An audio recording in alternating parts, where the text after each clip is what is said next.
ఓం శ్రీ గురుభ్యో నమః. Hi!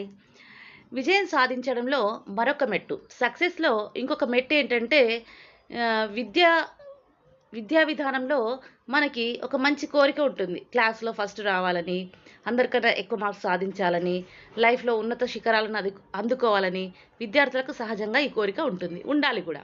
So, మరి అప్పుడేం జేయాలి? గట్టి ప్రయత్నం చేయాలి. ప్రయత్నం అనేది విఫలం అవ్వకూడదు. విఫలం అవ్వద్దు అంటే ప్రణాళిక చక్కగా ఉండాలి. ఆ ప్రణాళికను అమలు అవుతుందా లేదా చూసుకోవాలి. ప్రణాళికలో మనము ఏమైనా లోటుపాట్లున్నాయా? సరిచేసుకోవాలి. బ్రహ్మ ముహూర్తంలో లేవాలి. అప్పుడే మనకి జ్ఞాపక శక్తి పెరుగుతుంది. సజావుగా సాగాలంటే మనం తినే ఆహార పదార్థం గూడా చాలా సాత్వికంగా ఉండాలి. మనము రోజు వ్యాయామం చేస్తూ, ఆటలాడుతూ, పాటలు పాడుకుంటూ ఎప్పుడూ ఉత్సాహంగా ఉండాలి. అప్పుడు మాత్రమే మన మనసు కొత్త విషయాలను తొందరగా గ్రహించి ముందు ముందు పోవడానికి, విద్యలో విజయాలు సాధించడానికి బాగా ఉపయోగపడుతుంది. ప్రయత్న లోపం అనేది ఉండకూడదు.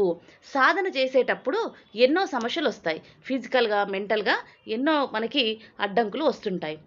వాటిని అధిగమించాలి.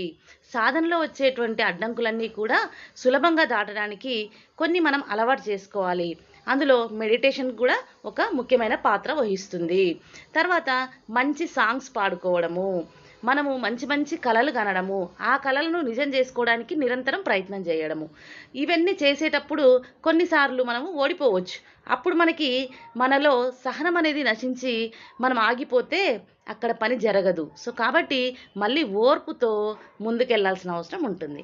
ఆ ఓర్పు ఎలా ఉండాలి? 100 సార్లు ప్రయత్నించినా కూడా జరగకపోయినా 101 సారి ప్రయత్నించడానికి కూడా మనం సిద్ధంగా ఉండాలి. అప్పుడే మనకు